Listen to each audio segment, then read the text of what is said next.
पढ़ाई करें। स्वागत है आप सभी का आज के वीडियो में। आज हम करने वाले हैं क्लास 4 के सब्जेक्ट मैथमेटिक्स के चैप्टर नंबर 4 टिक टिक टिक के क्वेश्चन आंसर्स। ये जो चैप्टर है वो घड़ी पर बेस्ड है, वॉच पर बेस्ड है। तो सबसे पहले हम घड़ी के बारे में थोड़ा सा जान लेते हैं। घड़ी होती क्या है बच्चों? घड़ी एक मशीन होती है, एक यंत्र होता है जो हमें समय बताता है कि कब हमें स्कूल जाना है, कब हमें खेलना है, कब सोना है, कब उठना है, कब जागना है। घड़ी के अंदर 1 से लेके 12 तक नंबर लिखे होते हैं, संख्याएं लिखी होती है। और घड़ी में 2 सुइयाँ होती है, वैसे 3 होती है, लेकिन अभी के लिए हम ये मान के चलेंगे घड़ी में 2 सुइयाँ होती है। छोटी वाली सुई जो होती है वो होती है घंटे वाली सुई, हावर हैंड, और वो बहुत धीरे धीरे घूमती है और हमें ये बताती है कि अभी दिन का कौन सा घंटा चल रहा है। और जो बड़ी सुई होती है वो मिनट वाली सुई होती है, जो तेज़ तेज़ घूमती है और वो हमें ये बताती है कि अभी कितने मिनट हो चुके हैं। जब घड़ी की मिनट वाली सुई, मिनट हैंड, एक नंबर से दूसरे नंबर पर पहुंचती है तो 5 मिनट हो चुके होते हैं। जैसे कि जब मिनट वाली सुई, मिनट हैंड 1 से 2 पे जाएगी तो 5 मिनट हो चुके होंगे, फिर 2 से 3 पे जाएगी तो फिर 5 मिनट हो चुके होंगे, फिर 3 से 4 पे जाएगी फिर 5 मिनट हो चुके होंगे, 4 से 5 पे जाएगी फिर 5 मिनट हो चुके होंगे। इस तरीके से ये आगे बढ़ती रहती है। लेकिन जब घंटे वाली सुई 1 से 2 पे पहुंचेगी तो 1 घंटा हो चुका होगा, फिर 2 से 3 पे पहुंचेगी फिर 1 और घंटा हो चुका होगा। घंटे वाली सुई इस तरीके से आगे बढ़ती है। अब देखो यहाँ पर समझने वाली बात यह है कि आप मुझे पहले ये बताओ कि एक दिन में घंटे कितने होते हैं? सही जवाब, एक दिन में होते हैं 24 घंटे। दिन और रात दोनों को मिलाकर 24 घंटे पूरे हो जाते हैं, लेकिन हमारी घड़ी में तो सिर्फ 12 नंबर ही होते हैं। तो क्या घड़ी झूठ बोलती है? नहीं, एक ही घड़ी दिन में 2 बार पूरा चक्कर लगाती है। जो पहला चक्कर होता है वो होता है रात 12 बजे से लेके दोपहर के 12 बजे तक, क्योंकि जब रात के 12 बजते हैं तो अगला दिन नेक्स्ट डे शुरू हो जाता है। जैसे अगर आज सोमवार है और अब सोमवार को रात के 12 बज गए हैं, तो जैसे ही 12:01 होगा तो वो 1 मिनट उनसे दिन में होगा, वो 1 मिनट मंगलवार वाले दिन का होगा, है ना। और जो दिन का दूसरा हिस्सा होता है वो होता है दोपहर 12 से लेके रात के 12 बजे तक। तो बच्चों जो सुबह 12 से लेके दोपहर 12 बजे तक का टाइम है उसे हम बोलते हैं AM, एंटी मेरिडियम। ये जो वर्ड्स है एंटी मेरिडियम, ये लैटिन भाषा के शब्द है। जैसे हिंदी होती है, इंग्लिश होती है, ऐसी लैटिन भाषा के शब्द है। इनका मतलब होता है दोपहर से पहले, यानी कि रात के 12 बजे से लेकर दोपहर के 12 बजे तक का समय। जैसे सुबह के 6 बज गए या 9 बज गए या 11 बज गए या सुबह के 3 बज गए, 4 बज गए, ये सारे AM होते हैं। 6 AM, 9 AM, 11 AM। और हिंदी में इसको बोलते हैं हम पूर्वाहन।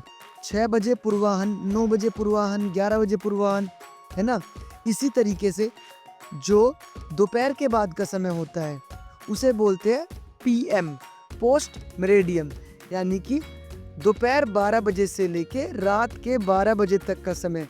जैसे कि दोपहर 3 बजे का समय, शाम 6 बजे का समय, रात 9 बजे का समय, इनको हम बोलेंगे 3 PM, 6 PM, 9 PM। या हिंदी में कहेंगे 3 बजे अपराह्न, 6 बजे अपराह्न, 9 बजे अपराह्न, इस तरीके से। तो बच्चों अब आप घड़ी की छोटी बड़ी सुई, 12 घंटे, 24 घंटे, AM PM सब समझ गए हो। तो अब देखते हैं प्रश्न नंबर 1। निम्नलिखित घड़ियों में दिए गए समय को पढ़े और लिखे। Read and write the time given in the following clocks. तो सबसे पहले फर्स्ट क्लॉक को देखते हैं। इसमें जो आवर हैंड है वो 1 और 2 के बीच में है और मिनट हैंड है 10 पर। तो 1 और 2 के बीच में, तो इसका मतलब क्या है कि 1 आवर तो पूरे हो चुके हैं, 1 घंटा तो हो चुका है। अब हमें बताना है कि 1 घंटे के बाद मिनट कितने हो गए हैं। और तो ये पता लगाने के लिए मिनट कितने हो गए हैं हम या तो प्लस प्लस करके कर सकते हैं, मल्टीप्लाई करके कर सकते हैं। कैसे कि भाई जब 12 से 1 पर पहुंचती है तो 5 मिनट, फिर आगे 1 से 2 पे पहुंचती है तो फिर 5 मिनट, फिर 2 से 3 पे पहुंचती है मिनट वाली सुई, मिनट एंड, तो फिर 5 मिनट। तो इस तरीके से 5 प्लस करेंगे तो हम 10 पर पहुंचेंगे तो 50 मिनट हो चुके होंगे। यानी कि हमें 5 को कितनी बार ऐड करना पड़ेगा? 10 बार ऐड करना पड़ेगा। तो 50 मिनट्स हो जाएंगे। और जब हम किसी नंबर को बार बार प्लस करते हैं तो उसको मल्टीप्लाई भी कर सकते हैं, तो हम क्या करेंगे 5 × 10 तो कितना हो जाएगा 50। तो क्या टाइम होगा फर्स्ट क्लॉक में, क्या टाइम हुआ 1:50 1:50। अब देखते हैं सेकंड क्लॉक को। इसमें देखिए जो आवर एंड है वो 5 और 6 के बीच में है, अभी 6 पर पहुंचा नहीं है, 6 से ज़रा सा पीछे है। तो इसका मतलब कितना क्या हुआ कि 5 तो बज चुके हैं। अब मिनट और निकालना कि मिनट कितने हुए हैं, तो फिर से देखो मिनट एंड कितने पे है 10 पे है, मिनट वाली सुई कितने पे है 10 पे है। अब हमें ये पता करना है कि मिनट कितने हो जाएंगे 10 पर पहुंचेगी तो अब हमें 5 को कितनी बार जोड़ना पड़ेगा 10 बार जोड़ना पड़ेगा। जब 5 को 10 बार जोड़ेंगे 5 करके तो कितना आ जाएगा 50 आ जाएगा, या 5 को 10 से मल्टीप्लाई कर देंगे 5 10 50। तो क्या टाइम हो जाएगा 5:50 5:50। अब देखते हैं नेक्स्ट क्लॉक को। इसमें देखो क्या है, जो आवर एंड है वो 11 पर है और मिनट एंड कितने पर है 12 पर है। तो 12 पर जब कोई मिनट एंड 12 पर होता है तो इसका मतलब क्या होता है 0 मिनट, उसके बाद ही मिनट बनने शुरू होते हैं। जब 12 से फिर आगे बढ़ेगा तो 1 पे पहुंचेगा तो 5 मिनट, फिर 2 पे पहुंचेगा तो 10 मिनट, है ना। इस तरीके से होता है, तो 0 मिनट है। और जो आवर एंड है वो एग्जैक्ट 11 पर है, तो क्या है 11 बज गए, 11:0 तो क्या टाइम हो गया 11 बज जाएंगे 11 ओ क्लॉक। अब देखते हैं नेक्स्ट घड़ी को, नेक्स्ट क्लॉक को। तो इसमें देखिए जो आवर एंड है वो कहाँ पर है 6 और 7 के बीच में है, 7 पर पहुंचा नहीं है अभी। तो इसका मतलब क्या है कि 6 तो बज चुके हैं, 6 तो बज चुकी है, और 6 बजने के बाद मिनट कितने हो गए और ये निकालने के लिए क्या करेंगे हम वैसे ही 5 करके जोड़ेंगे। अब जो मिनट एंड है, मिनट वाली सुई है वो कितने पर है 11 पर है, तो हमें 5 को कितनी बार प्लस करना पड़ेगा 11 बार, 5 फिर +5 फिर +5। तो ऐसे करते करते जब हम 5 को 11 बार जोड़ेंगे तो कितना आ जाएगा 55 आ जाएगा। या हमारे पास एक तरीका क्या और है, हम 5 को 11 से मल्टीप्लाई कर दें। यही रूल है हमारा कि जब हमें एक ही नंबर को बार बार जोड़ना पड़ता है तो जितनी बार हमें उसे जोड़ना होता है उतने से मल्टीप्लाई कर देते हैं। तो 5 और 11 को मल्टीप्लाई करेंगे आपस में तो कितना आएगा 55। तो इस घड़ी में, इस क्लॉक में क्या टाइम हो जाएगा 6:55 6:55। अब देखते हैं नेक्स्ट क्लॉक को। इसमें देखो क्या है, जो आवर एंड है वो 5 पर पहुंचने वाला है, 5 पर पहुंचा नहीं है अभी, ये 4 से चल के 5 पे भी पहुंचा नहीं है। तो 4:00 हुए होंगे, हम मिनट और निकाल लेंगे। तो जो मिनट एंड है, मिनट वाली सुई है वो कितने पर है, वो है 8 पर। तो 8 पर यानी कि 5 1 पर होती है तो 5 मिनट, फिर 2 पर होती है तो 10 मिनट, फिर 3 पर होती है 15 मिनट। इस तरीके से 5 करके जब 8 बार 5 को जोड़ेंगे तो क्या हो जाएगा 40 हो जाएगा। या इसको हम 5 को 8 से मल्टीप्लाई भी कर सकते हैं। 5 8 कितना होता है 40। तो क्या टाइम हो जाएगा 4:40 4:40। अब देखते हैं नेक्स्ट क्लॉक को। नेक्स्ट क्लॉक में जो आवर एंड है वो है 1 और 2 के बीच में। तो 1 अब देखेंगे मिनट कितने हुए हैं, कितने पर है 9 पर है। तो 5 को हमें कितनी बार प्लस करना पड़ेगा 9 बार प्लस करना पड़ेगा। तो 5 9 बार प्लस ना करके क्या करेंगे 5 9 कितना हो जाएगा 45। 1:45 1:45। अब देखते हैं प्रश्न नंबर 2। प्रत्येक घड़ी के नीचे दिए गए समय को दर्शाने के लिए मिनट और घंटे की सुई बनाए। Draw minute and hour hand to show the time given below in each clock. अब देखो नीचे कुछ क्लॉक्स दी गई है, हमें टाइम दिया गया है, हमें घड़ी की सुइयाँ बनानी है, क्लॉक के हैंड्स बनाने हैं। तो देखो सबसे पहली घड़ी को देखते हैं, सबसे पहली क्लॉक को हम देखते हैं क्या टाइम है 6:25 6:25। तो देखो 25 मिनट जब होंगे तो मिनट हैंड, मिनट वाली सुई कहाँ पर होगी, हम आइडिया लगा लेंगे। जब 1 पर होगी तो 5 मिनट, 2 पर होगी तो 10 मिनट, 3 पर होगी तो 15 मिनट, 4 पर होगी तो 20 मिनट, फिर 5 पर होगी तो 25 मिनट। तो मिनट हैंड कहाँ पर होगा 5 पर, 25 मिनट हो जाएंगे यहाँ पर। और जो आवर हैंड होगा वो 6:25 है, यानी कि 6 बजने के बाद 25 मिनट और हो चुके हैं, तो आवर हैंड 6 से आगे सरक के आगे पहुँच गया होगा। जब 30 मिनट होंगे तो बिल्कुल बीच में होगा, है ना, कि 1 घंटे में 60 मिनट होते हैं, तो 30 मिनट होगा तो बिल्कुल बीच में होगी, 6 और 7 के बीच में होगी, तो 20 से थोड़ा सा पहले होगी यहाँ पर। तो ये बज गए 6:25 6:25। अब देखते हैं नेक्स्ट क्वेश्चन। यहाँ पे लिखा है 14:15 14:50। तो बच्चों इसको कैसे करना है, देखो पार्ट में हमने 24 घंटे वाली घड़ी के बारे में पढ़ा था। जो 12 घंटे वाली घड़ी होती है 12 आवर फॉर्मेट वाली क्लॉक होती है उसमें हर टाइम 2 बार बजता है। देखो जब रात के 12 बजे होते हैं तो अगला दिन शुरू हो जाता है। 1 बजता है, 2 बजता है, 3 बजता है, 4 बजता है, फिर सुबह 5 बज जाते हैं, फिर 6 बज जाते हैं। फिर आप सुबह स्कूल आ जाते हो 7-8 बजे, फिर पढ़ते हो स्कूल में, फिर आपका लंच होता है, फिर 12-1 बजे छुट्टी होती है आपकी। तो 12 बजे के बाद फिर दोबारा से 1 बजता है 12 घंटे वाली घड़ी में।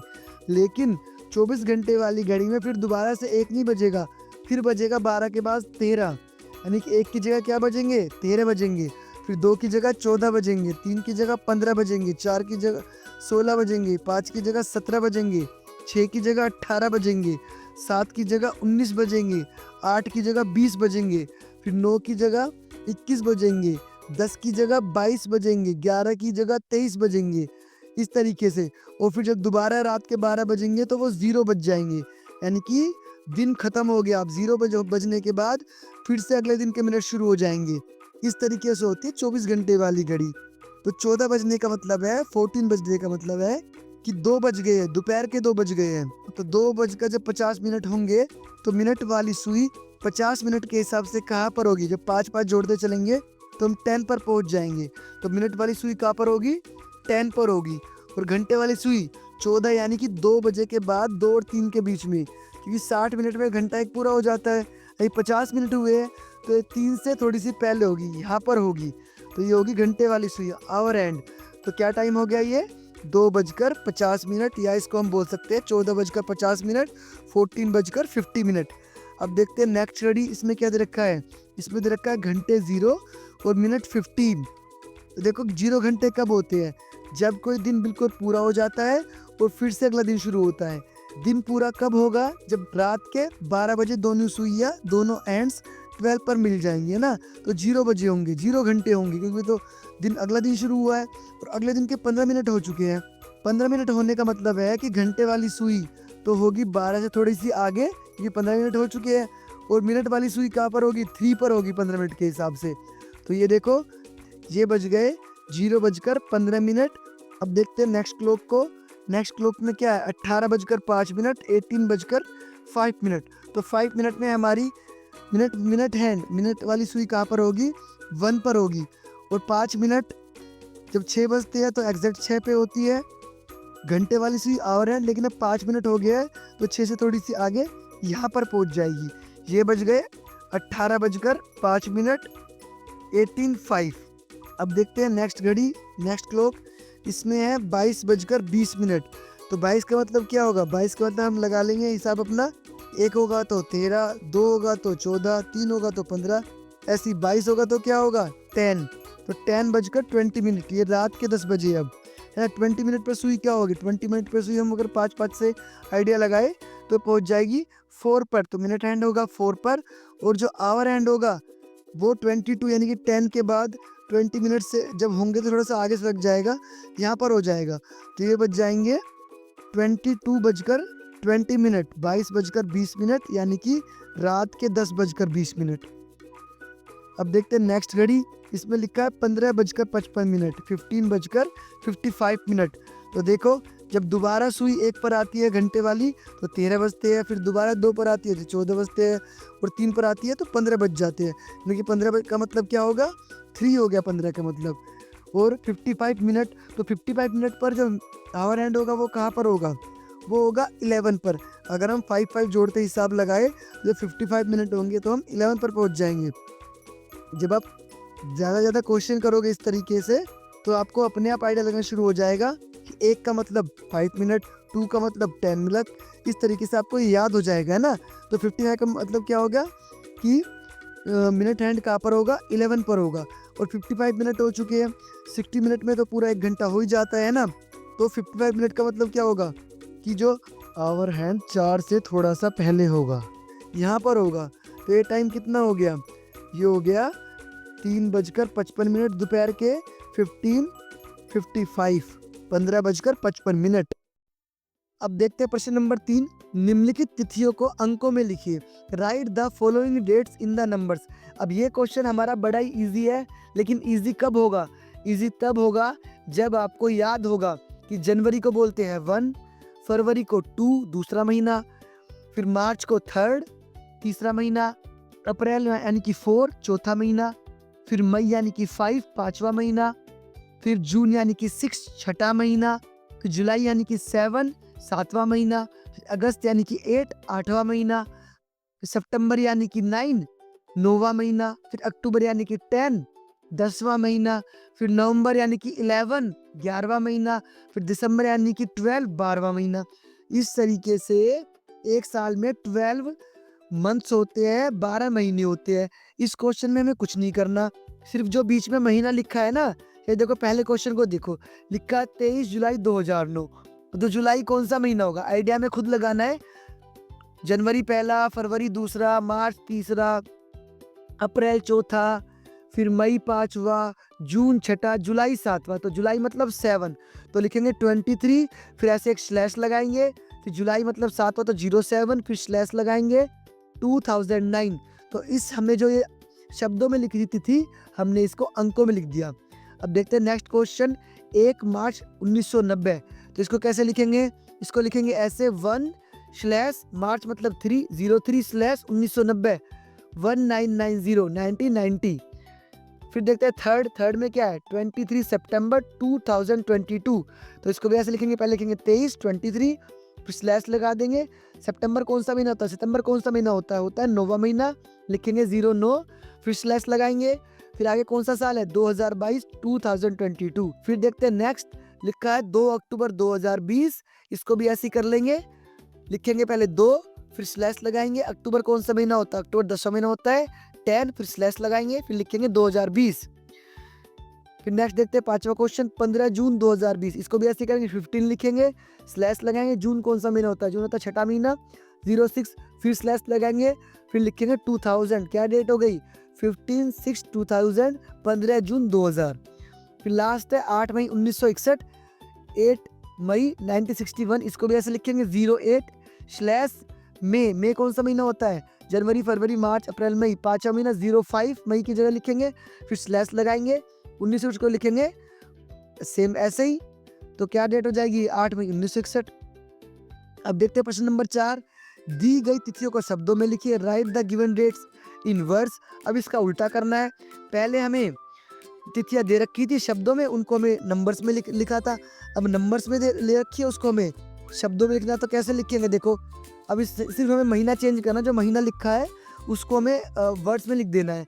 12 लिखेंगे पहले 12, और थर्ड यानी कि मार्च, 12 मार्च, और फिर ऐसा कैसा लिख देंगे 2002। फिर सेकंड को देखते हैं 8/7 1998, 8 को यहाँ पे लिख देंगे, 7 मतलब कौन सा महीना, जुलाई, 8 जुलाई, आगे लिखेंगे 1998। फिर थर्ड को भी ऐसे ही करेंगे, 26 लिखेंगे, फिर बीच में मंथ होता है, तो कौन सा मंथ है ये, 4 होता है अप्रैल, तो लिखेंगे 26 अप्रैल 2018। फिर नेक्स्ट देखिए, लिखा 79 2021, तो बीच वाला मंथ होता है ये, 9 कौन सा मंथ होगा, सितंबर, तो यहाँ पे लिखेंगे 17 सितंबर 2021। अब देखिए पांचवा 2/11 2009, तो 11 कौन सा मंथ होता है, 11 होता है नवंबर, तो लिखेंगे 2 नवंबर 2019, 2 नवंबर 2019। अब देखते हैं अगला क्वेश्चन, प्रश्न नंबर 5, निम्नलिखित की तिथियों को पता करें और लिखे, find out and write the dates of following. आपकी जन्मतिथि, आपका बर्थडे कब आता है, जैसे मान लो आपका बर्थडे आता है 15 मई 2015, तो इसको लिखेंगे ऐसे हम यहाँ पर 15 स्लैश मई यानी कि 05 स्लैश 2015, है ना। इसी तरीके से आपको किसकी लिखनी है, आपकी क्लास में जो भी आपका बेस्ट फ्रेंड है उसकी डेट ऑफ बर्थ लिखनी है। उसके बाद आज की क्या तारीख है, जैसे आज मैं इस पार्ट को रिकॉर्ड कर रहा हूँ, तो आज तारीख है 2 जुलाई 2025, तो लिख दूंगा मैं 2 स्लैश जुलाई यानी कि 07 स्लैश 2025। इसी तरीके से आपको अगले क्वेश्चन में क्या करना है, आपके पिता की जन्मतिथि, date of birth of your father. अब यहाँ पे क्या इसकी डेट ऑफ बर्थ लिखनी है, अपने पापा की, उनसे पूछना कि पापा आपकी क्या डेट ऑफ बर्थ है। फिर आगे है आपके भाई बहन की जन्मतिथि, date of birth of your brother और सिस्टर, अपने भाई या बहन से पूछ के उसकी भी डेट ऑफ बर्थ आपको लिखनी है। अब देखते हैं वर्कशीट का आखिरी क्वेश्चन, सत्य और असत्य लिखिए, राइट ट्रू और फॉल्स। यहाँ पर हमें कुछ स्टेटमेंट्स दिए गए हैं, कुछ वाक्य दिए गए हैं, हमें बताना है कि ये सही बात लिखी है गलत बात लिखी है। देखते हैं सबसे पहले 12 घंटे की घड़ी के प्रारूप में प्रत्येक समय 2 बार आता है। जैसा कि हमने आपको क्वेश्चन नंबर 2 में समझाया था कि 12 घंटे वाली घड़ी जो होती है, जो आपके घर में दीवार घड़ी लगी होती है, क्लॉक लगी होती है, वो 12 घंटे वाली घड़ी होती है। उसमें सभी टाइम 2-2 बार बजते हैं। जैसे कि आप जब सुबह स्कूल आते हो तब भी 8 बजते हैं, और जब रात को खाना खाते हो तब भी 8 बजते हैं। वो सुबह के 8 बजते हैं, वो रात के 8 बजते हैं। तो ये बात बिल्कुल ठीक है, करेक्ट स्टेटमेंट है। यहाँ पे हम टिक लगा देंगे। फिर अगला है, हम 24 घंटे की घड़ी में उस समय को सुबह और शाम में दिखाते हैं। We show that time in AM and PM in 24 hour clock. तो देखो 24 आवर क्लॉक में हमें AM PM या ये बताने की ज़रूरत नहीं पड़ती कि ये सुबह के 10 बज गए या शाम के 10 बज गए, क्योंकि उसमें कोई भी टाइम 2 बार बजता ही नहीं है। जैसे जब 12 घंटे वाली घड़ी होगी तो उसमें दोपहर के 12 बजने के बाद दोबारा से 1 बजेगा, लेकिन 24 घंटे वाली घड़ी में दोबारा से 1 नहीं बजेगा, फिर 13 बजेगा, फिर 2 नहीं बजेगा, 14 बजेगा, फिर 3 नहीं बजेगा, 15 बजेगा। इस तरीके से, है ना? हमें किसी भी टाइम को 2 बार दिखाने की ज़रूरत नहीं पड़ती, इसलिए ये स्टेटमेंट, ये वाक्य गलत है। हम 24 घंटे वाली घड़ी में सभी समय को एक-एक बारी दिखाते हैं। अब देखते हैं नेक्स्ट, दुनिया में कहीं भी 24 घंटे की घड़ी का उपयोग नहीं किया जाता। 24 hour clock is not used anywhere in the world. अब ये स्टेटमेंट, ये वाक्य बिल्कुल गलत है, क्योंकि जो ट्रेन की टाइमिंग होती है, ट्रेन का समय होता है, वो 24 घंटे वाली घड़ी के हिसाब से ही चलता है। जब भी कभी आप ट्रेन बुक करोगे तो अगर उसमें लिखा है कि ये ट्रेन 8 बजे की है, तो इसका मतलब ये सुबह की है। लेकिन अगर लिखा है 20 बजे की है, तो इसका मतलब ये ट्रेन रात के 8 बजे की है। अगर लिखा है ये ट्रेन 9 बजे की है, तो इसका मतलब ये ट्रेन सुबह के 9 बजे की है। लेकिन अगर लिखा 15 बजे की है, तो इसका मतलब ये ट्रेन 12 के बाद 13, 14, 15, 1, 2, 3, यानी कि ये ट्रेन हो जाएगी 3 बजे की, शाम के 3 बजे की। इसलिए ये स्टेटमेंट, ये वाक्य गलत है। 24 घंटे वाली घड़ी का उपयोग भी बहुत सी जगह किया जाता है। फिर नेक्स्ट है, दुनिया में हर जगह समय एक जैसा होता है। Time is same everywhere in the world. अब ये स्टेटमेंट बिल्कुल रॉन्ग है, गलत है। क्यों? क्योंकि हमारी जो धरती है बिल्कुल गोल है और इस पर सूरज की रोशनी पड़ती है। पृथ्वी के एक साइड दिन होता है, एक साइड रात होता है। अगर मान लो हमारे यहाँ पर दिन के 12 बज रहे हैं, तो हो सकता है अमेरिका में रात के 10 बज रहे हो, 11 बज रहे हो। इसीलिए दुनिया में समय सब जगह एक जैसा नहीं होता, इसलिए स्टेटमेंट रॉन्ग हो जाएगी। फिर लास्ट क्वेश्चन इसका, हमारी प्रकृति जैसे खिलते हुए फूल, सूर्योदय यानी कि सूरज का उगना आदि भी समय से नियंत्रित होते हैं। Our nature, for example blooming flower, sunrise etcetera is also regulated by time. तो बच्चों, दुनिया की हर चीज़, कोई भी चीज़ हो दुनिया की, चाहे वो प्राकृतिक चीज़ हो, लिविंग चीज़ हो, या कोई नॉन लिविंग चीज़ हो, मृत चीज़ हो, सभी की सभी टाइम से कनेक्टेड होती है ना। जैसे एक फूल होता है, फूल के खिलने का टाइम होता है ना, कि कितने दिन के लिए खिलेगा ये, 1 दिन के लिए खिलेगा। पहले छोटी सी कली होती है, फिर फूल बनता है, फिर बड़ा फूल बन जाता है ना, फिर वो सूख जाता है। ऐसे फल होते हैं। देखो अभी अब आम का सीज़न है, आम खाते हैं, लेकिन क्या सर्दियों में आम खा सकते हैं हम? नहीं, क्योंकि सर्दियों में आम लगते ही नहीं है। आम का टाइम यही ये मंथ होते हैं, हमारे गर्मियों का मौसम होता है, इसी में आम लगते हैं, है ना। तो इसीलिए दुनिया की हर चीज़ समय से कंट्रोल्ड होती है, इसलिए स्टेटमेंट बिल्कुल ठीक है, राइट है। अगर आप वीडियो देखते-देखते यहाँ तक पहुँच गए हैं, तो कमेंट करके ज़रूर बता के जाना कि आपको ये वीडियो कैसा लगा। और भाई सब्सक्राइब भी कर जाना। अगर सब्सक्राइब करोगे तो हमें मोटिवेशन मिलेगा और हम और भी अच्छे-अच्छे, बढ़िया-बढ़िया वीडियो बनाएँगे आपके लिए।